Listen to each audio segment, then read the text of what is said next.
नमस्कार दोस्तों। उम्मीद करता हूँ आप लोग अच्छे होंगे और एमपीपीएससी प्रारंभिक परीक्षा की तैयारी में लगे होंगे।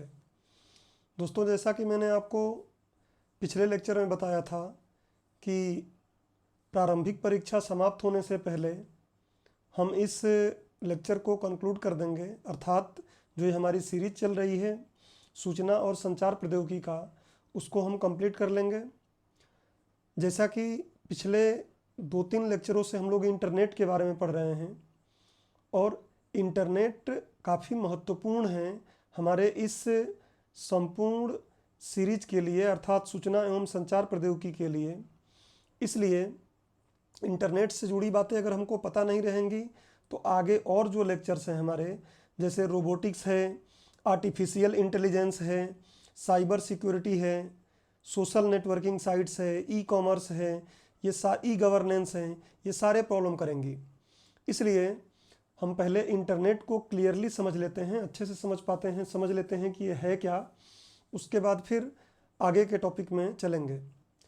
तो जैसा पिछले लेक्चर में मैंने आपको बताया था कि आने वाले एक बड़े लेक्चर में मैं इंटरनेट को पूरा कंप्लीट कर लूँगा, या फिर 2 छोटे छोटे लेक्चरों में, लगभग 1-1 घंटे के लेक्चरों में इंटरनेट को कंप्लीट करूँगा। तो मुझे लगा कि 2-2.5 घंटे 3 घंटे का लेक्चर लेने से बेहतर है कि 2 लेक्चर में ही इसको कंक्लूड करूँ मैं इंटरनेट को।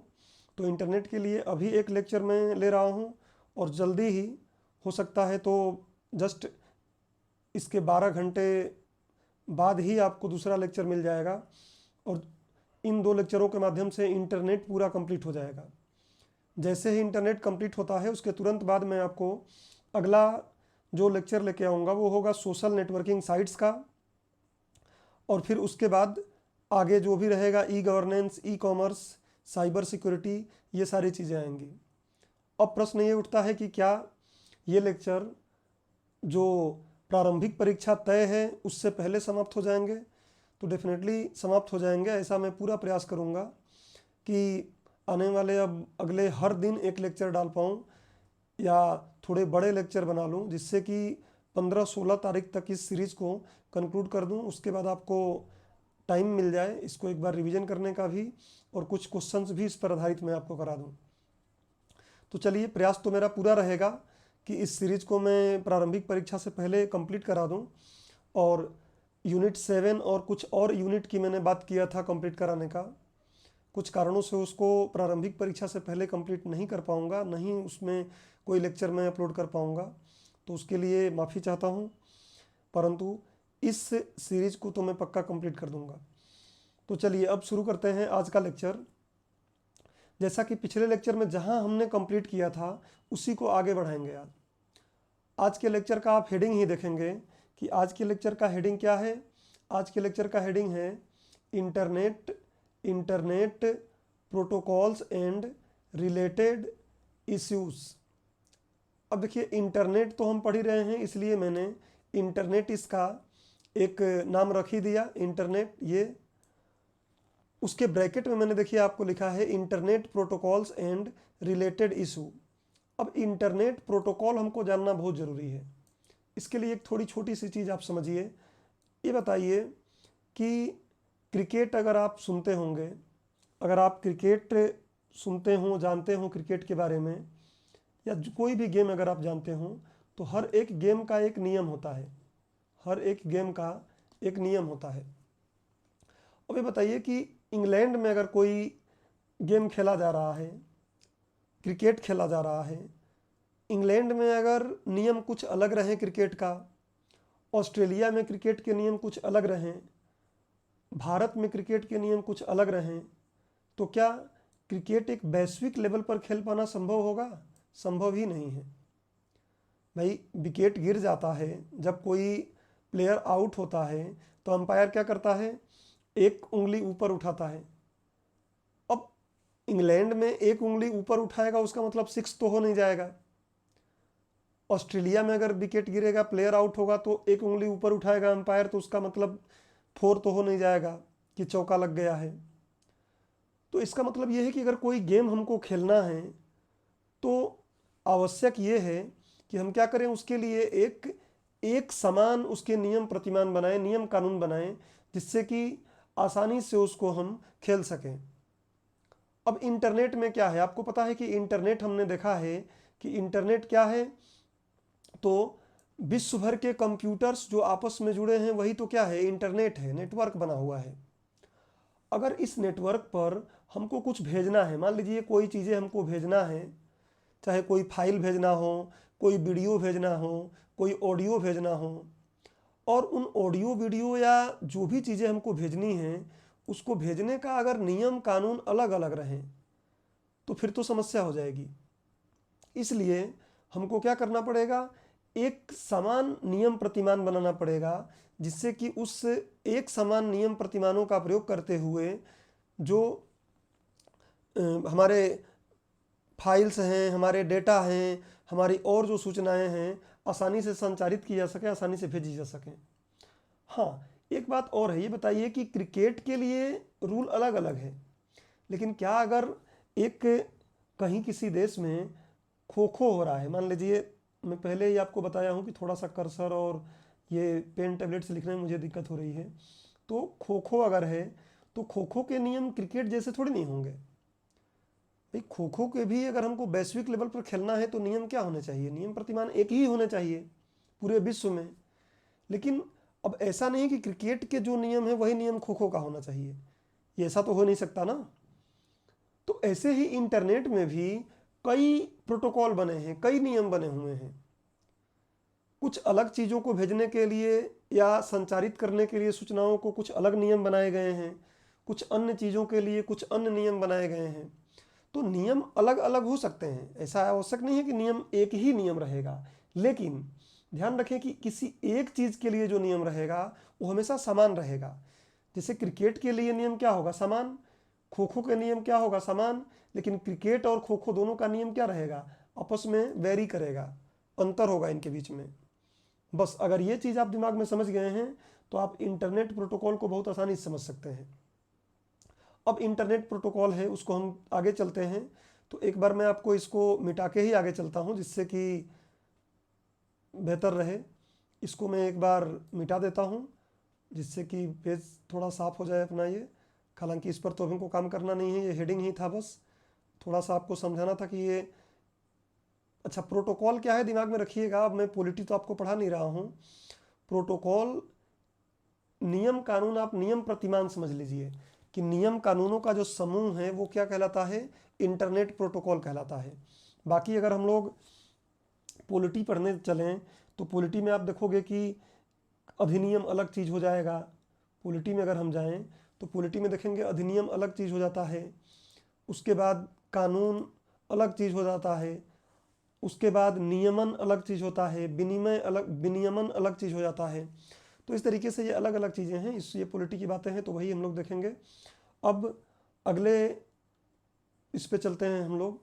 देखिए इंटरनेट प्रोटोकॉल्स, अभी जो मैं समझाया वही बातें हैं, एक बार मुझे पढ़ना पड़ेगा। जैसा कि मैं पीपीटी का प्रयोग कर रहा हूँ तो स्वाभाविक सी बात है कि हमें एक बार इस चीज़ को पढ़ना पड़ेगा। देखिए इंटरनेट प्रोटोकॉल क्या है, तो कर्सर पे थोड़ा सा विशेष ध्यान दीजिएगा क्योंकि कर्सर मेरा थोड़ा इधर उधर भाग जाता है। क्या है, किसी भी नेटवर्क में दो या दो से अधिक कंप्यूटरों के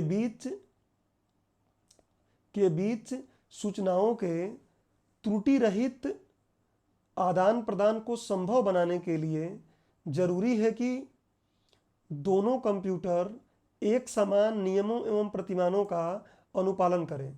अभी मैं यही बात बताया आपको कि अगर दो या दो से अधिक कंप्यूटर को जोड़ रहे हैं हम, तो उस पर अगर कुछ हम चीज़ें भेजते हैं, चाहते हैं कि त्रुटिपूर्वक सूचनाएं एक दूसरे पे चली जाएं, तो दोनों एक ही नियम पे काम करने चाहिए ना। दोनों अलग अलग नियम पे काम करेंगे तो बात बनेगी नहीं। तो नियमों एवं प्रतिमानों का अनुपालन करें। नियमों तथा प्रतिमानों के इसी समूह को हम क्या बोल देते हैं, इंटरनेट प्रोटोकॉल की संज्ञा देते हैं। तो मैं पहले ही बताया आपको कि इंटरनेट प्रोटोकॉल क्या है, तो जो नियम कानून के द्वारा सूचनाएं नेटवर्क में भेजी जाती हैं उन्हीं नियम कानून के समूह को हम क्या बोल देते हैं, इंटरनेट प्रोटोकॉल। अब देखिए मैंने पहले आपको बताया कि खो खो के लिए अलग नियम है, क्रिकेट के लिए अलग नियम है, कबड्डी के लिए अलग नियम है। वैसे ही जो इंटरनेट है, इस इंटरनेट पे भी तमाम प्रकार के कार्य किए जा रहे हैं, तो इस पर नियम प्रतिमान भी अलग अलग होंगे। बट एक चीज़ के लिए नियम प्रतिमान क्या होंगे, एक जैसे होंगे। देखिए क्या बोल रहा है कि वैसे तो कंप्यूटर नेटवर्क पर विभिन्न प्रकार के प्रोटोकॉल प्रयोग में लाए जाते हैं, परंतु इनमें से कंप्यूटर नेटवर्क में प्रयोग किए जाने वाले कुछ प्रचलित प्रोटोकॉल्स इस प्रकार हैं। तो उम्मीद करता हूं कि ये वाला आपको पीपीटी का जो पेज है समझ में आ गया होगा कि इंटरनेट प्रोटोकॉल क्या है। तो हमने देखा कि किसी भी नेटवर्क में दो या दो से अधिक कंप्यूटरों को जोड़िए। देखिए नेटवर्क का मतलब ये होता है क्या, जोड़ना।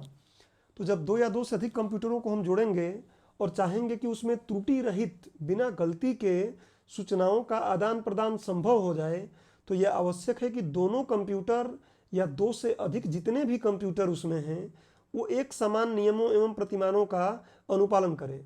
अगर वो क्रिकेट खेलें तो एक जैसा नियम पालन करें, कबड्डी खेलें तो उनका एक नियम रहे, खो खो खेलें तो एक जैसा नियम रहे। तो मतलब एक तरीके के नियम प्रतिमानों का वो अनुप्रयोग करें। अब नियमों तथा प्रतिमानों के इसी समूह को हम क्या बोल दे रहे हैं, इंटरनेट प्रोटोकॉल।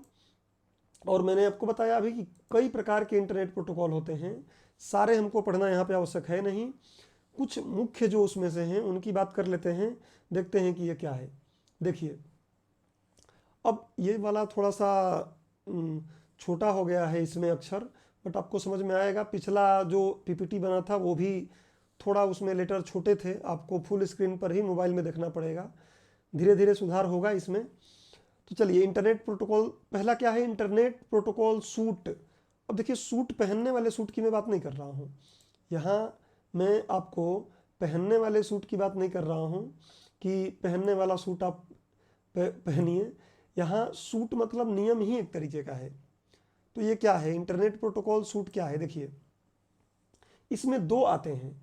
अब पीपीटी पे डायग्राम में खुद ही बनाना चाह रहा था तो थोड़ा सा लेट लग रहा था, और मैं लेट करना नहीं चाह रहा हूँ अब इस सीरीज में। तो देखिए इसके तहत ट्रांसमिशन कंट्रोल प्रोटोकॉल एक होता है टीसीपी, तथा इंटरनेट प्रोटोकॉल आईपी संयुक्त रूप से सम्मिलित होते हैं। भाई क्रिकेट में नियम है ना, उन नियमों को हम बोलते हैं कि 6 लग गया, 4 लग गया, आउट हो गया, रन आउट हो गया, वैसे ही कुछ नाम देना पड़ेगा।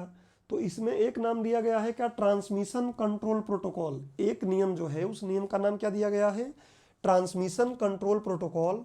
और दूसरा जो है उसका नाम दिया गया है इंटरनेट प्रोटोकॉल आईपी। इसको ध्यान रखना है आपको, सबसे ज़्यादा ये प्रयोग में लाया जाएगा। इनका प्रयोग इंटरनेट, देखिए इनका प्रयोग जैसे मैं आपको बताया ना क्रिकेट के लिए अलग, तो ये एक अलग चीज़ है, उसमें इनका प्रयोग किया जाता है। क्या है, इनका प्रयोग इंटरनेट पर दूर स्थित कंप्यूटर तथा सर्वर के बीच। अब इसलिए मैं आपको पॉइंट टू पॉइंट पढ़ाते चल रहा हूँ। अब सर्वर क्या है पहले आपको पता होना चाहिए। मैं पिछले लेक्चर में भी सर्वर के बारे में बता दिया हूँ और उसके पहले भी बताया हूँ। तो सर्वर के बीच संचार स्थापित करने के लिए किया जाता है। तो ये आप आसानी से समझ जाएंगे इसमें। यह इंटरनेट पर प्रयुक्त होने वाला सर्वाधिक महत्वपूर्ण एवं लोकप्रिय प्रोटोकॉल है। अब ये ध्यान रखिएगा, प्रीलिम्स में अगर पूछना चाहे कभी तो पूछ सकता है कि इनका निर्माण किसने किया था। तो इनका निर्माण दो कंप्यूटर वैज्ञानिकों ने किया था, मुख्य रूप से रॉबर्ट काहन साहब ने किया था, परंतु अमेरिकन विद्वान हैं, परंतु इनके साथ विंटन सर्फ भी थे, इसलिए इन दोनों लोगों का नाम आता है। आपको ऑप्शन में अगर दोनों का नाम आए तो दोनों सही करिए, या केवल रॉबर्ट काहन अगर बोलता है तो वो आपको सही करना है। देखिए क्या है ये, तो जब किसी सूचना या प्रोटोकॉल को किसी कंप्यूटर या सर्वर द्वारा इंटरनेट पर भेजा जाता है तो ट्रांसमिशन कंट्रोल प्रोटोकॉल उस सूचना को छोटे छोटे खंडों या समूहों में तोड़ देता है। तो देखिए कुछ भी सूचना अगर हम भेज रहे हैं ना, तो वो सूचना एकदम जितना बड़ा सूचना हम भेज रहे हैं वैसे फॉर्म में नहीं जाता है, और जाना भी नहीं चाहिए। जाएगा तो क्या होगा, स्पीड कम हो जाएगी, जो हमारा सूचना एक चैनल में केवल एक ही सूचना भेज पाएंगे। इसको मैं पीछे कवर भी किया हूं, उसको आप पढ़िएगा। तो इसमें क्या कहा गया है, इसमें क्या कहा गया है कि ये क्या करता है कि जब कोई सूचना इंटरनेट पर भेजा जाता है तो ट्रांसमिशन कंट्रोल प्रोटोकॉल जो टीसीपी होता है उस सूचना को छोटे छोटे टुकड़ों में तोड़ देता है। जैसे ये मान लीजिए कोई एक बड़ी सूचना है, मैं अगर मान लूँ कि ये एक कोई बड़ी सूचना है, मान लीजिए ये देखिए यहाँ पे ये एक बड़ी सूचना है। तो ये क्या करता है कि इस सूचना को छोटे छोटे ऐसे टुकड़ों में तोड़ देता है, ऐसे छोटे छोटे टुकड़ों में तोड़ देता है। और केवल तोड़ता ही नहीं है, तोड़ने के बाद क्या करता है कि ये जो छोटे छोटे एक टुकड़े हुए हैं ना, जैसे ये एक टुकड़ा है, एक ये टुकड़ा है, एक ये टुकड़ा है, इन टुकड़ों को बोला जाता है क्या? पैकेट। इन टुकड़ों को बोला जाएगा पैकेट। और आगे सूचना जो होती है इन्हीं पैकेटों के रूप में आगे भेजा जाता है। ये पैकेट एक एक डिस्पैच कर दिए जाते हैं। ये पैकेट अलग अलग किसी भी रास्ते से जाएंगे और फिर अगले जहाँ पहुँचना है वहाँ राउटर पे जाएंगे, और राउटर पे जाने के बाद फिर से ये क्या हो जाएंगे, एक ही क्रम में लग जाएंगे। जिस क्रम में हम भेजे हैं उसी क्रम में लग जाएंगे। अब ऐसा क्या होता है देखिए, तो अब अभी मैं बताऊँ आपको कि ऐसा करने से क्या होगा। संचार लाइन का प्रयोग कई सूचनाओं को भेजने हेतु किया जा सकता है। अगर हम टुकड़ों में बांट कर नहीं करें, पहले नहीं करते थे हम टुकड़ों में बांट कर, तो दिक्कत होती थी। एक चैनल में, चैनल क्या है पीछे पढ़ा चुका हूं मैं आपको, एक चैनल में केवल एक ही सूचना जाएगी तो तकलीफ होगा। हमने इसको तोड़ दिया तो क्या होगा, एक चैनल में बहुत सूचनाओं के ऐसे ही छोटे छोटे खंड पैकेट जा रहे हैं, और वो पैकेट किसी भी चैनल से गए, जाने के बाद राउटर में, जो हमारा राउटर होता है उस राउटर पे जाके क्या होते हैं, मिलते हैं, और उसके बाद फिर एक ही क्रम में लग जाते हैं। तो टीसीपी द्वारा अब क्या किया जाएगा कि ये टीसीपी तो तोड़ दिया उसको, अब टीसीपी द्वारा जो विभाजित कर दिया गया है सूचना पैकेट, उस पर क्या होता है कि विशेष पहचान और पता देता है। आईपी कौन देता है, ये आईपी। ध्यान रखिएगा कि टीसीपी तोड़ेगा, केवल तोड़ने से बात नहीं बनेगी, आईपी मिल के, दोनों मिल के काम करते हैं। इसलिए मैं इनका नाम सूट दिया हूं कि इंटरनेट प्रोटोकॉल सूट, इसमें दो आते हैं। जब तोड़ दिया गया है तो आईपी क्या करेगा कि उनको एक विशेष पहचान और एक पता दे देगा, बोल देगा कि ये तुम्हारा पहचान है, ये तुम्हारा पता है। अब उसका फायदा क्या होगा कि जो पता देगा उसी पते पर जाएंगे ये सारे टुकड़े, और पहचान दिया है तो क्या होगा, ये उसी पहचान के माध्यम से क्रम में लग जाएंगे, सिर से पूंछ तक जम जाएंगे फिर से, ऐसा नहीं कि पूंछ से सिर तक जम जाए। तो ये काम कर देता है आईपी, तथा उनको गंतव्य तक पहुंचाने के लिए रास्ता तय करता है। तो ये आपके दिमाग में स्पष्ट हो जाना चाहिए कि इंटरनेट प्रोटोकॉल सूट में क्या हुआ। आप फिर से एक बार कंक्लूजन सुन लीजिए कि इंटरनेट प्रोटोकॉल सूट में दो होते हैं। एक होता है क्या, इंटरनेट प्रोटोकॉल, ये ट्रांसमिशन कंट्रोल प्रोटोकॉल, और दूसरा क्या होता है, इंटरनेट प्रोटोकॉल आईपी। अब देखिए ट्रांसमिशन कंट्रोल प्रोटोकॉल क्या करता है, तो सूचना को जब भेजा जाता है तो वो छोटे छोटे खंडों में उसको तोड़ देता है, और उन खंडों को हम क्या बोलते हैं, पैकेट। इन्हीं पैकेट के रूप में सूचना आगे बढ़ता है। और ऐसा पैकेट में तोड़ने से क्या हो जा रहा है, तो सूचनाओं को एक ही चैनल से कई सूचनाएं भेजी जा सकती हैं। आईपी क्या करता है, तो आईपी के लिए मैं आपको बताया कि आईपी क्या करेगा, तो जो तोड़े गए सूचनाएं हैं ना, उनको एक विशेष पहचान और पता दे देगा, और फिर उनको गंतव्य स्थान जहां तक पहुंचाना है वहां के लिए रास्ता तय कर देता है कि ले भैया ये तेरा रास्ता है, इस रास्ते से अब जाना तू। तो इस सारे टुकड़ों का वो रास्ता तय कर देता है, और रास्ता एक ही तय नहीं करेगा, उसकी मर्जी है, चाहे तो एक ही रास्ते से सबको भेज दे, और चाहे तो अगर लाइन बिजी है तो अलग अलग रास्तों से भी उनको भेज देता है। अब देखिए क्या होगा कि ये यहाँ आपको ध्यान देना है कि उन दोनों के बारे में तो हमने समझ लिया कि वो दोनों क्या करते हैं, इतना दिमाग में बस आपको रखना है। अब यहाँ ध्यान देना हमको क्या है कि ध्यान देने वाली बात यह है कि सभी पैकेट एक ही विशेष रास्ते से अपने गंतव्य तक नहीं पहुंचते हैं। ये बात मैंने आपको पहले ही बता दिया अभी कि वो तो आईपी तय करेगा, इंटरनेट प्रोटोकॉल तय करेगा कि ये तेरा पहचान है भाई सूचना का, और ये तेरा पता है, अब तू जा। अब उस समय उसको जो रास्ता दिखेगा उसी रास्ते से भेज देगा, बल्कि अलग अलग रास्तों से भी अपने गंतव्य तक जा सकते हैं। देखिए पहुंच सकते हैं, कंपलसरी नहीं है लेकिन जा सकते हैं। और नेटवर्क से जुड़ा राउटर, अभी यही बता रहा था मैं, यंत्र इन प्रत्येक पैकेट को अपने गंतव्य तक पहुंचाने में मदद करता है। तो ये मैं पिछले लेक्चर में भी बताया था आपको, और राउटर पढ़ाने का मेरा मकसद ही यही था। आप मैं पहले ही बताया था कि बहुत से ऐसे सीरीज चले होंगे, एक ही मैं ही नहीं पढ़ा रहा हूँ सूचना संचार प्रौद्योगिकी को, बहुत से लोग पढ़ा रहे हैं, और बहुत कम कम लेक्चर में ख़त्म कर दिए होंगे। तो आपको समझ में अगर ना आए तो फिर रटने से क्या मतलब। मेरा मानना है कि जो चीज़ें इसमें आवश्यक है वो सब पढ़ लो। तो इसलिए मैं पहले राउटर आपको पढ़ा दिया। अब राउटर अगर आप पिछले लेक्चर को देखे होंगे तो यहाँ आपको समझ में आएगा बात। और मैं बार बार चिल्ला के ही बोल रहा हूँ कि आईपी जो रास्ता तय करेगा। अब देखिए प्रीलिम से पूछ सकता है कि कौन सा इंटरनेट प्रोटोकॉल सूचनाओं के पैकेट को रास्ता और उनका पहचान और पता तय करता है। तो क्या बोलेंगे, इंटरनेट प्रोटोकॉल। मतलब टफ से टफ क्वेश्चन बनाना चाहेगा तब भी आप कर पाओगे अगर इन बातों को ध्यान से सुन रहे हो तो एक ही आवश्यक नहीं है कि एक ही रास्ते से जाएंगे वो, हाँ एक ही रास्तों से जा भी सकते हैं, नहीं भी जा सकते हैं। अंततः देखिए यहाँ पे क्या बोल रहा है, अंततः गंतव्य तक पहुंचने के पश्चात इन पैकेट को फिर से बीच में कौन आ जाएगा, ट्रांसमिशन प्रोटोकॉल टीसीपी ही आ जाएगा, ध्यान रखिएगा। पहुंचने के बाद टीसीपी फिर पिक्चर में आ जाएगा और टीसीपी की सहायता से ही फिर से पूर्वानुसार सही क्रम में ये व्यवस्थित किए जाते हैं। तो टीसीपी फिर इनसे क्या कर लेगा, इनको व्यवस्थित कर लेगा और फिर कंप्यूटर को उपयोग के लिए जो सूचना है वो उपलब्ध करा दी जाएगी। तो ये बात आप समझ गए होंगे कि इंटरनेट प्रोटोकॉल सूट में दो आते हैं। एक कौन आता है, इंटरनेट प्रोटोकॉल सूट में दो चीज़ें आती हैं। एक आता है क्या, टीसीपी, और दूसरा क्या आता है, आईपी। ये बात आप समझ गए। टीसीपी क्या करता है, मैंने अभी बता दिया आपको कि टीसीपी क्या करेगा, तो टीसीपी सूचनाओं को तोड़ेगा और तोड़े हुए सूचनाओं को पैकेट बोलेंगे। और ऐसा करने से ही क्या होता है, एक ही चैनल से कई सूचनाएं भेजी जा सकती हैं। अब देखिए आईपी क्या करता है, तो उन पैकेट को एक विशेष पहचान और पता देगा और रास्ता तय करेगा कि भैया तू किस रास्ते से जाएगा। जब ये पहुंच जाएगा तो राउटर पे जाने के बाद क्या हो जाएगा, ये आर में लिख दे रहा हूँ, राउटर पे जाने के बाद फिर से क्या हो जाएगा, फिर से टीसीपी पिक्चर में आ जाएगा।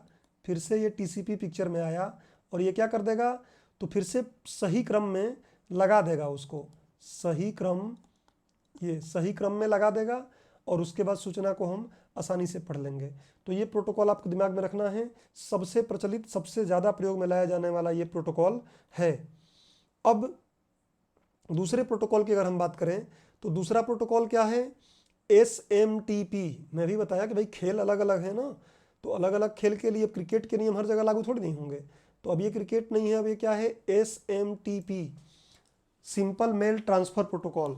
देखिए सिंपल मेल करते होंगे, आपको पता है मेल करते हैं हम, तो मेल भेजने के लिए मेल अब एक अलग गेम हो गया ना, तो मेल को भेजने के लिए एक अलग से प्रोटोकॉल बना दिया गया है, एक अलग से नियम बना दिया गया है। और वो नियम क्या है, एक बार देख लेते हैं हम, बस जरा सा बातें इसकी पढ़नी है हमें। यह इंटरनेट पर ईमेल अर्थात इलेक्ट्रॉनिक मेल के लिए प्रयुक्त सर्वाधिक लोकप्रिय प्रोटोकॉल है।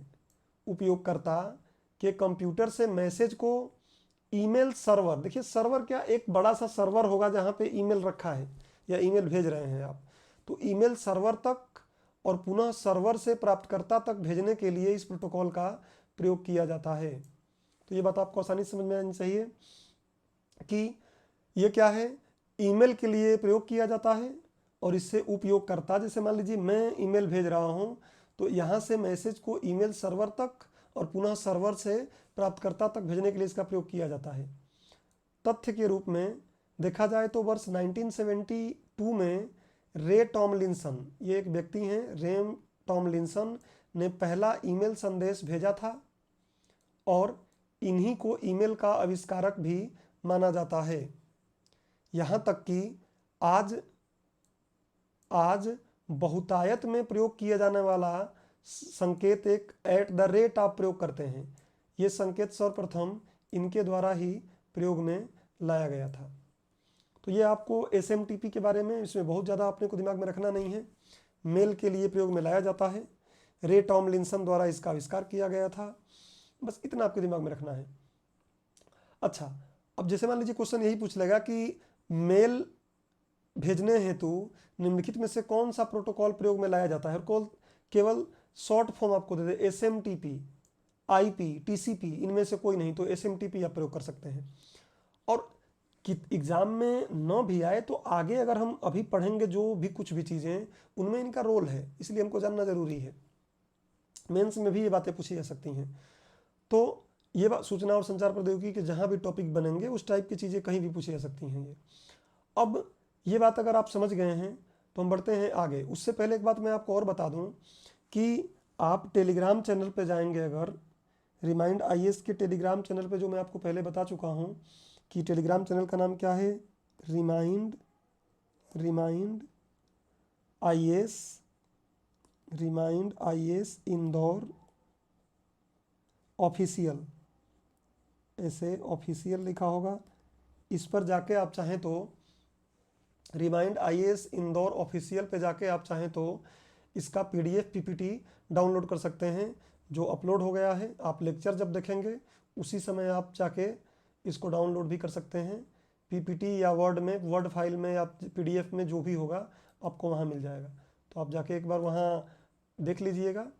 और इसको, ये तो मैं पढ़ा रहा हूँ, उस पर कुछ लिखा नहीं रहेगा, आप टेंशन ना ले कि वहाँ कुछ लिखा रहेगा। ये तो मैं पढ़ा रहा हूँ तो इस पर अब आवश्यक नहीं हो रहा, तो मिटा नहीं रहा हूँ। जैसे अभी मैं मिटा दिया ये, तो उस पर आपको फ्रेश मिलेगा, उस पर कुछ नोट और लिखा हुआ नहीं रहेगा। अब ये आपको समझ में आ गया, तो अगले पेज पर हम चलते हैं। और अगला पेज हमारा आ जाएगा, देखिए, हाइपर टेक्स्ट ट्रांसफ़र प्रोटोकॉल। अब हाइपर टेक्स्ट क्या है मैं आपको समझाऊंगा अच्छे से। हाइपर टेक्स्ट क्या है वो अगले लेक्चर में मिलेगा हमको, बहुत डिटेल में आपको बताऊंगा। बट यहाँ बस आप समझ लीजिए कि हाइपर टेक्स्ट प्रोटोकॉल क्या है। अच्छा, हाइपर टेक्स्ट थोड़ा सा आप समझिएगा, देखिएगा, कोई भी वेबसाइट खोलिएगा तो उस वेबसाइट पे आप देखेंगे कि कैसे लिखा रहता है। तो आप उस वेबसाइट को देखेंगे कि HTTP, उसके बाद 2 बिंदी फिर स्लैश ऐसे लगा रहता है। तो ये HTTP जो हाइपर, कोई भी वेबसाइट बनता है ना, तो वो इसी भाषा में लिखा जाता है, HTTP पर। तो हाइपर टेक्स्ट ट्रांसफ़र प्रोटोकॉल क्या है वो आगे हमको इस लेक्चर के बाद, जो अगला लेक्चर आएगा, जो लास्ट लेक्चर होगा इंटरनेट का, उसमें डिटेल में पढ़ेंगे। अभी बस ये समझ लीजिए कि hyper text transfer protocol world wide web. अब आपके दिमाग में आएगा ये वर्ल्ड वाइड वेब क्या होता है। तो भैया, वर्ल्ड वाइड वेब अगले लेक्चर में मैं डिटेल से कवर करूंगा। इसमें इसका थोड़ा सा इंट्रोडक्शन आएगा और अगले लेक्चर में इसको हम डिटेल से कवर करेंगे, क्योंकि ये बहुत ज़रूरी चीज़ है। इसी पर इंटरनेट एक तरीके से, आज का इंटरनेट का एक तरीके से पर्यायवाची बन गया है ये। हालांकि इंटरनेट और वर्ल्ड वाइड वेब दोनों अलग अलग चीज़ें हैं। www आप सुनते होंगे, www सुनते होंगे, तो ये www अलग चीज़ें हैं। लेकिन आज लोग इंटरनेट और इसको समानार्थी मानने लगे हैं, इतना ज़्यादा प्रयोग में लाया जाता है ये। तो वर्ल्ड वाइड वेब पर हाइपर टेक्स्ट भाषा में लिखे गए डॉक्यूमेंट्स को एक स्थान से दूसरे स्थान पर भेजने के लिए प्रयुक्त होने वाला सर्वाधिक लोकप्रिय प्रोटोकॉल है ये। तो कुल मिलाकर आप समझ लीजिए कि www वर्ल्ड वाइड वेब पर जो कुछ भी चलता है वो हाइपर टेक्स्ट भाषा में चलता है। और हाइपर टेक्स्ट भाषा में जो कुछ भी डॉक्यूमेंट्स आप लिखेंगे, उस डॉक्यूमेंट्स को एक स्थान से दूसरे स्थान तक अगर आपको भेजना है तो उसके लिए आपको HTTP का प्रयोग करना पड़ता है। आप देखेंगे कोई भी वेबसाइट वगैरह कुछ बनेगा तो HTTP उस पर पक्का लिखा ही रहेगा। तो बस आप इतना दिमाग में रखेंगे। जैसे मान लीजिएगा क्वेश्चन प्रीलिम्स में ऐसे पूछ ले कि वर्ल्ड वाइड वेब पर हाइपर टेक्स्ट भाषा में, या हाइपर टेक्स्ट भी ना बोले, वर्ल्ड वाइड वेब पर वर्ल्ड वाइड वेब पर जो डॉक्यूमेंट्स हैं उनको भेजने के लिए सबसे लोकप्रिय प्रोटोकॉल कौन सा है, तो आप बोल सकते हैं क्या, हाइपर टेक्स्ट ट्रांसफ़र प्रोटोकॉल। अब देखिए क्या बोल रहा है, वेब सर्वर। तो वेबसाइट क्या है मैं आपको आगे बताऊंगा। अभी वेब सर्वर से उपयोगकर्ता के वेब पेज का हस्तांतरण इस प्रोटोकॉल के माध्यम के द्वारा किया जाता है। तो बड़ा आसान बात है। वेब सर्वर क्या है आगे और हम देखेंगे इसके बारे में। इसका आविष्कार थोड़ा अगर देखेंगे प्रीलिम्स के व्यू से, तो इसका आविष्कार 1965 में टेड नेल्सन नाम के व्यक्ति थे, उन्होंने किया था। यह एक स्टेटलेस, मतलब बिना क्षेत्र के, किसी सीमा के, यह एक स्टेटलेस प्रोटोकॉल है, क्योंकि इसमें प्रत्येक निर्देश स्वतंत्र होकर क्रियान्वित होते हैं। यह इस बात को सुनिश्चित करता है कि संदेशों को किस प्रकार फॉर्मेट व संचारित किया जाता है, मतलब किस प्रकार उसको किस फॉर्मेट में और किस तरीके से उसको संचारित किया जाए। तो ये बताता है, सिंपल सी बात है। आप HTTP का शुरू का 2 लाइन ही दिमाग में रखें तो उससे आपका काम चल जाएगा। इसके आविष्कारक जो टेड नेल्सन हैं, इसको दिमाग में रखें तो इतने से काम चल जाएगा। दोस्तों इसको मैं मिटा नहीं रहा हूँ, क्योंकि मिटाऊंगा तो चलिए एक बार इसको मैं मिटा ही देता हूँ, थोड़ा कंजस्टेड हो गया है। लास्ट में एक रिवीजन लेंगे तो उसमें इसकी आवश्यकता पड़ेगी, तो मैं इसको मिटा देता हूँ कि रिवीजन जब लेंगे तो उस समय समस्या ना जाए। देखिए, तो ये आप समझ गए होंगे, और प्रीलिम्स के व्यू से तो बहुत आसान हो गया है। आप शुरू के 2 लाइन और इसके जो पहले बनाया है व्यक्ति उसका दिमाग में रखें तो कम चल जाएगा। वर्ल्ड वाइड वेब क्या है, आपको चिंता करने की एकदम ज़रूरत नहीं है। वर्ल्ड वाइड वेब पर मेरा फोकस ज़्यादा ही रहा है, और नेक्स्ट लेक्चर में इस पर हम बात करेंगे कि ये बहुत महत्वपूर्ण चीज़ है। जितनी जो चीज़ें महत्वपूर्ण हैं उतना उस पर हम ध्यान देंगे। अगला देखिए, एक है फाइल ट्रांसफ़र प्रोटोकॉल। अब देखिए आ गया है क्या, इसका नाम है फाइल ट्रांसफ़र प्रोटोकॉल, FTP। बहुत आसान है, क्या है देखिए, नाम से ही क्लियर है कि फाइल ट्रांसफ़र प्रोटोकॉल इंटरनेट पर प्रयुक्त एक ऐसा प्रोटोकॉल है जिसका प्रयोग नेटवर्क से जुड़े एक कंप्यूटर तथा सर्वर के बीच, नेटवर्क में एक सर्वर होता है, कंप्यूटर होते हैं, आपको पता है, तो सर्वर और कंप्यूटर के बीच फाइल जो भेजे जाते हैं, फाइल स्थानांतरित करने के लिए किया जाता है। अब ध्यान रखिएगा, फाइल क्या हो सकता है, तो फाइल का मतलब ये प्रीलिम्स में पूछा भी सकता है कि फाइल में समाहित है, फाइल के तहत क्या क्या आते हैं, डेटा आएगा, टेक्स्ट आ जाएगा, कुछ लिखते हैं हम, हेलो हाय कुछ भी लिख रहे हैं तो टेक्स्ट आ गया, चित्र कोई भेजना है, ध्वनि भेजना है, वीडियो भेजना है। उसके बाद ये टेलीग्राम है दोस्तों, ग्राम नहीं है, तो इसको आप सही कर लीजिए, अभी अपने कॉपी में आप सही कर लीजिए इसको, और मैं अपलोड करूँगा तो प्रयास करूँगा उसमें सही कर दूँ, और सही नहीं भी हो गया तो आप थोड़ा सा तो इतना जागरूक रहेंगे। लास्ट का समय चल रहा है, इसको मैं टेलीग्राम यहाँ लिख देता हूँ। एक्चुअली पेन और टैब पे लिखने में थोड़ा मुझे अक्सर दिक्कत जा रही है, धीरे धीरे चीज़ें सही होंगी। तो टेलीग्राम है वो, ग्राम नहीं है, इत्यादि हो सकता है। बहुत आसान है। फाइल ट्रांसफ़र, फाइल को भेजने के लिए जो प्रयोग किया जाएगा उसको हम क्या बोलेंगे, फाइल ट्रांसफ़र प्रोटोकॉल। और फाइल के तहत क्या आएंगे, दिमाग में रखिएगा आप। अच्छा, एक बात और दिमाग में रखिए कि क्या और प्रोटोकॉल नहीं है, तो भैया और बहुत से प्रोटोकॉल हैं।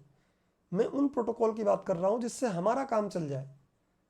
हमें एकदम एक कंप्यूटर या इंटरनेट का PhD नहीं करना है कि हम एकदम उसके हर पहलू को समझ लें, टेक्निकल पहलू पे नहीं जाना है। मिनिमम इतनी बातें पता रहे कि हमारा काम चल जाए, एग्जाम निकल जाए। तो ये बहुत आसान सी बात थी, इस पर अपन ज़्यादा चर्चा करके समय खराब नहीं करते हैं। अगला आते हैं, अब प्रोटोकॉल ख़त्म हो गया है।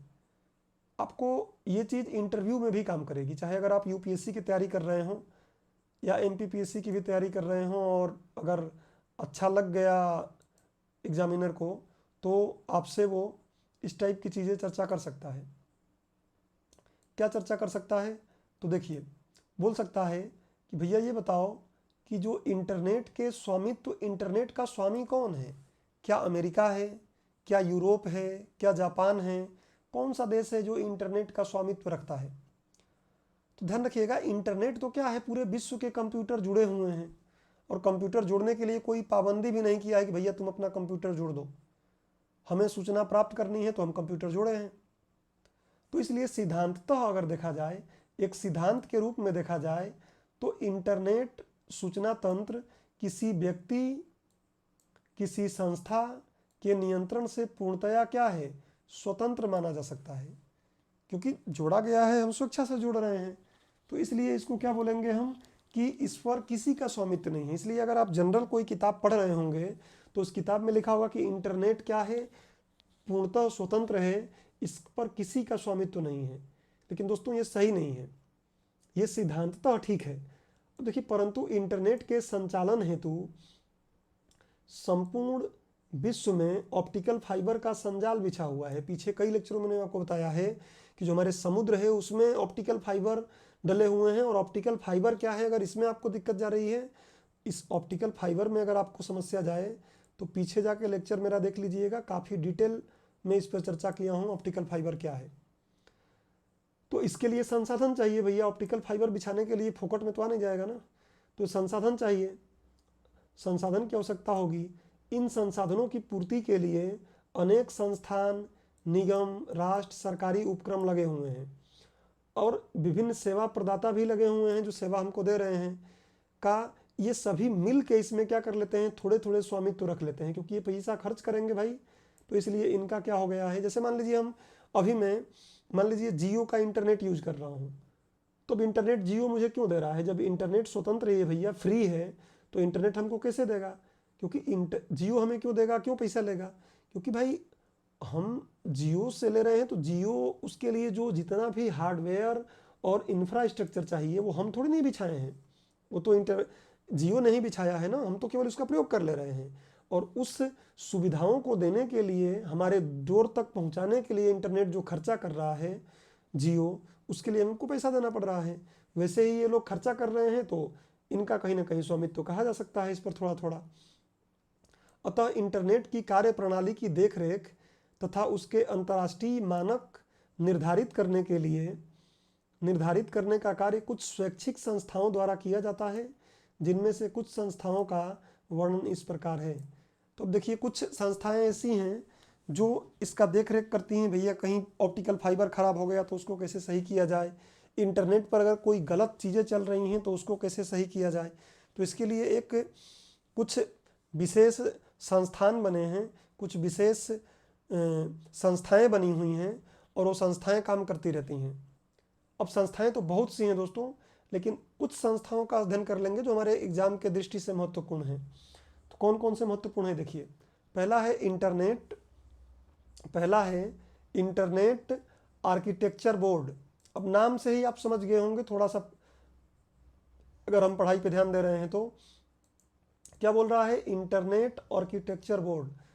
तो इंटरनेट आर्किटेक्चर बोर्ड पे अगर हम जाएं तो देखिए ये क्या बोल रहा है कि यह एक तकनीकी, आर्किटेक्चर बोल रहा है तो ऐसे ही हो गया, यह एक तकनीकी सलाहकार समूह है जो इंटरनेट और उसके प्रोटोकॉल का निरीक्षण करता है। इसका काम यही है कि इंटरनेट और उसके प्रोटोकॉल जो भी नियम कानून बनाए गए हैं उनका प्रशिक्षण करेगा, निरीक्षण करेगा। प्रारंभिक रूप से इसे संयुक्त राज्य अमेरिका के defence advance research project agency DARPA द्वारा स्थापित किया गया था। डरपा क्या है मैं आपको पहले बता चुका हूँ, पहले अरपा बना था और उसके बाद डरपा बना। अगर आपको पीछे पढ़े होंगे तो आपको दिमाग में होगा, नहीं होगा तो आप एक बार रिवाइज कर लीजिए, यहाँ समय अपन खराब नहीं करेंगे। यह संस्थान इंटरनेट सोसाइटी द्वारा निर्धारित नियमों के तहत इंटरनेट के लिए आवश्यक तकनीकी और इंजीनियरिंग विकास का कार्य करता है। इतना दिमाग में रखें। अब यहाँ एक शब्द आ गया है क्या कि इंटरनेट सोसाइटी, एक शब्द आ गया इंटरनेट सोसाइटी। तो मैं आपको इसी लेक्चर में यहाँ पे देखिए नोट में डाल दिया हूँ कि इंटरनेट सोसाइटी क्या है। जरूरी भी है इंटरनेट सोसाइटी थोड़ा हम सबको जान लेना। अच्छा, ऊपर अगर आप सोच रहे होंगे इससे क्वेश्चन कैसे आएगा, तो क्वेश्चन आप वो ऐसे पूछ लेगा कि इंटरनेट आर्किटेक्चर बोर्ड अमेरिका का एक संस्थान है, तो गलत हो जाएगा। ये किसी अमेरिका या किसी यूरोप का संस्थान नहीं है।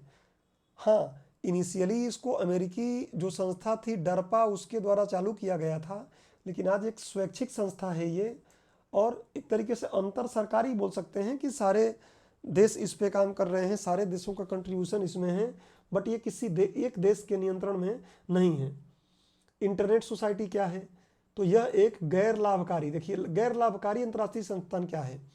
अब अगर आप पॉलिटी पढ़े होंगे तो गैर लाभकारी मतलब क्या है, इनका जो मोटो है लाभ कमाना नहीं है, ये इतने फंड इनको मिल जाए कि उस फंड से इनका बिजली पानी, इनके जो लोग उसमें काम कर रहे हैं उनका पेमेंट निकल जाए, तो इनको लाभ की इससे चिंता नहीं है।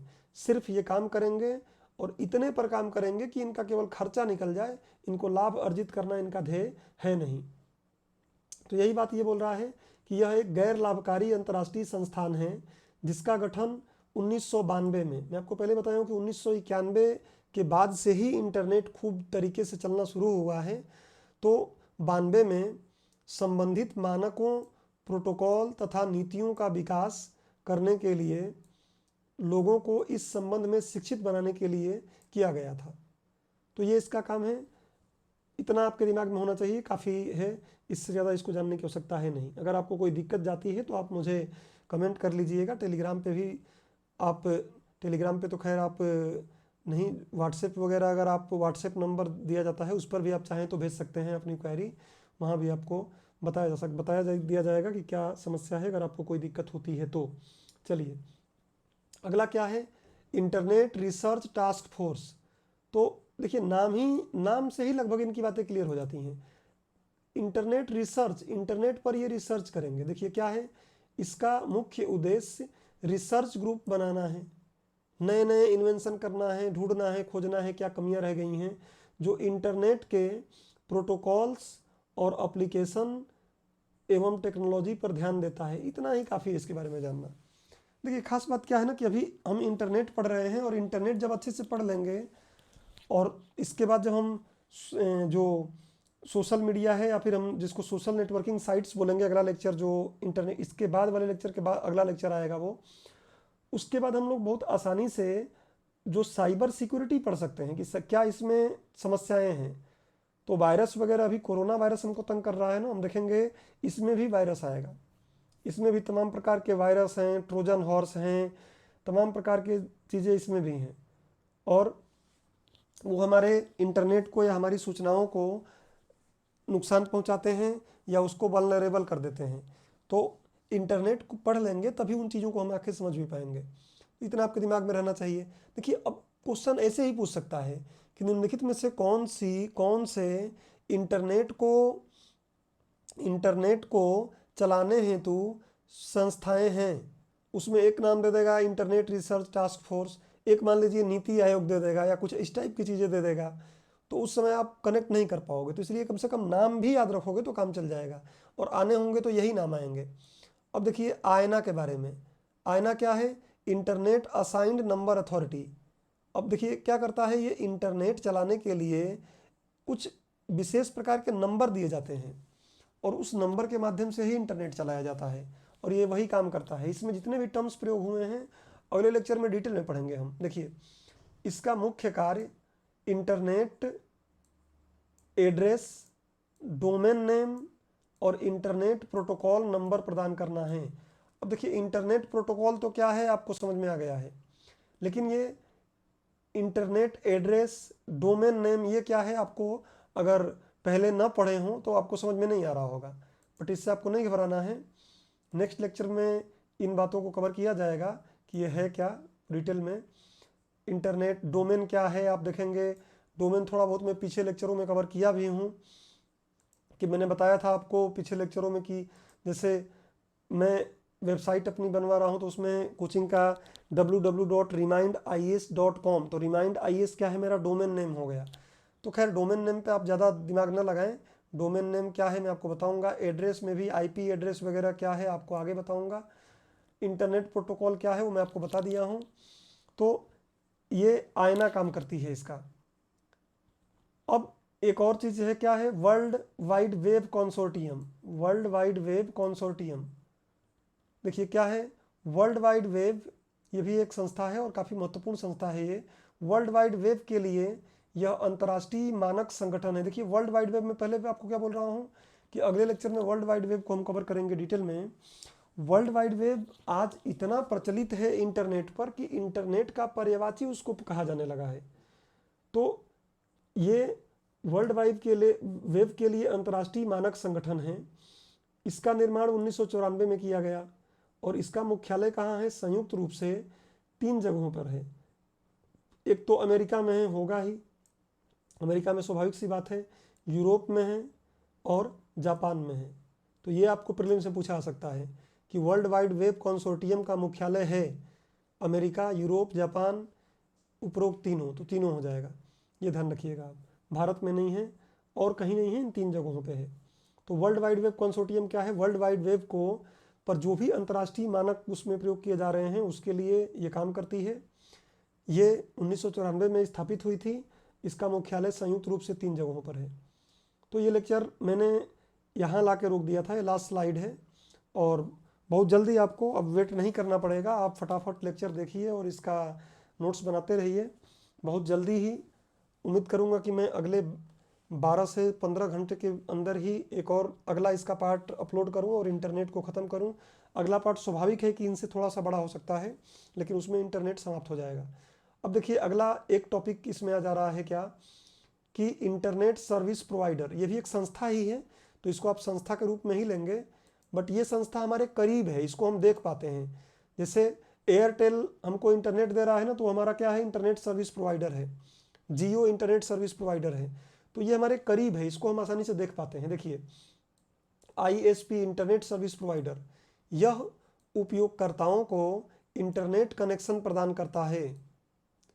प्रत्येक देशों में इस हेतु अलग अलग कंपनियां हैं, अलग अलग कंपनी हैं। हमारे यहाँ देखिए एयरटेल है, जियो है, BSNL भी दे रहा है। अलग देशों में जाएंगे तो अलग अलग कंपनियां हैं। उदाहरण के लिए भारत में इंटरनेट सर्विस प्रोवाइडर कंपनियां कौन कौन सी हैं? एयरटेल है, जियो आइडिया है, उसके बाद वोडाफोन है इत्यादि। अब ये प्लस यहाँ पे आ गया है, तो प्लस आइडिया प्लस वोडाफोन। आपको पता है कि आइडिया और वोडाफोन दोनों आपस में क्या हो गए हैं, अभी मर्ज हो गए हैं, तो इसलिए मैंने इसको आइडिया प्लस वोडाफोन किया है। आप इस बात को समझें। तो देखिए प्रीलिम्स में क्वेश्चन कैसे पूछ लेगा कि निम्नलिखित में से सर्विस प्रोवाइडर है जियो, और उसके बाद ऊपर के कंपनियां दे देगा आपको। ऊपर के जो अभी हमने पढ़ा 1-2, देखिए इसमें से दे देगा इंटरनेट रिसर्च टास्क फोर्स दे देगा, आईना के बारे में दे देगा, वर्ल्ड वेब कंसोर्टियम दे देगा। तो आसानी से आप समझ जाएंगे कि भाई सर्विस प्रोवाइडर तो जो हमें साफ देख रहे हैं, जो हमें दिखा रहे हैं, ये हैं। तो इसलिए आपको आसानी से ये बात समझ में आनी चाहिए। और इसका प्रयोग हम लोग आगे लेक्चर में और करने वाले हैं, व्यापक तरीके से इसका प्रयोग होगा, सुनने को बार बार मिलेगा। अब देखिए वर्ल्ड वाइड वेब, मैं आपको बोला कि ये मैं डिटेल में कवर करूँगा, और यहाँ मैं इसका सिर्फ एक परिभाषा देकर छोड़ दिया हूँ। और इसमें हाइपर टेक्स्ट क्या है और फिर वर्ल्ड वाइड वेब, फिर हम देखेंगे वर्ल्ड वाइड वेब और इंटरनेट में अंतर है भी या नहीं है। कुछ लोग वर्ल्ड वाइड वेब इंटरनेट को एक जैसा ही पढ़ा देते हैं। तो इसलिए इस लेक्चर में सिर्फ इतना मैंने कवर किया है कि वर्ल्ड वाइड वेब www यह डॉक्यूमेंट्स का एक समूह होता है। आप देखिएगा अगले लेक्चर में हम वेबसाइट पढ़ेंगे, वेब पेज पढ़ेंगे, फ्रंट पेज पढ़ेंगे, बैक पेज पढ़ेंगे, जो अक्सर यूज में हमारे आते रहते हैं और जो आपस में एक दूसरे से हाइपर टेक्स्ट के द्वारा जुड़े होते हैं। जैसे आप देखेंगे किसी वेबसाइट पे जाएं तो उस वेबसाइट पे आप होम पेज पे जाना है, क्लिक कर देंगे, होम पेज पे चले जाएंगे। कहीं एक लिंक दिया रहेगा, उस लिंक पे क्लिक करेंगे आप। जैसे मान लीजिए मैं ही आपको अपने टेलीग्राम का लिंक देता हूँ यूट्यूब में, आप जैसे उस लिंक पर जाके क्लिक मारते हैं तो टेलीग्राम पे पहुँच जाते हैं। तो वो हाइपर टेक्स्ट ही है, उसको हम क्या बोलेंगे, हाइपर टेक्स्ट, या उस लिंक को बोलेंगे हाइपर लिंक। तो वर्ल्ड वाइड वेब थोड़ी सी डिटेलिंग है, और उस डिटेलिंग को अगले लेक्चर में हम कंप्लीट करेंगे। अभी बस इतना समझ लीजिए कि डॉक्यूमेंट्स का एक समूह होता है जो आपस में हाइपर टेक्स्ट द्वारा जुड़े होते हैं। और भी इसके बारे में क्या क्या चीज़ें हैं अगले लेक्चर में हम कंप्लीट करेंगे। हाइपर टेक्स्ट क्या है, यहाँ पे एक बात आ गई है, इसको मैं अगले लेक्चर में कंप्लीट कवर करते हुए www के बारे में, और उसके बाद जितनी भी इसकी आवश्यक बातें हैं आगे, इंट्रानेट क्या है, एक्स्ट्रानेट क्या है, उसके बाद फिर हम पढ़ लेंगे कि वर्ल्ड वाइड वेब के बारे में पढ़ लेंगे। उसके बाद और भी जो कुछ भी जुड़ी हुई इससे बातें हैं इंटरनेट से, वो सारे वहाँ पे कवर कर लिए जाएंगे। और इसके बाद जो लेक्चर होगा वो हमारा जो आपका टॉपिक है सोशल नेटवर्किंग साइट्स, उस पर होगा। तो ठीक है दोस्तों, इस लेक्चर में इतना ही। इसको आप एक बार ध्यान से पढ़ लीजिए तो आसानी से समझ में आ जाएगा। और अगले लेक्चर में फिर मिलते हैं, इंटरनेट को ख़त्म करते हैं अगले लेक्चर में। अपना ध्यान रखिए, तैयारी करते रहिए। धन्यवाद।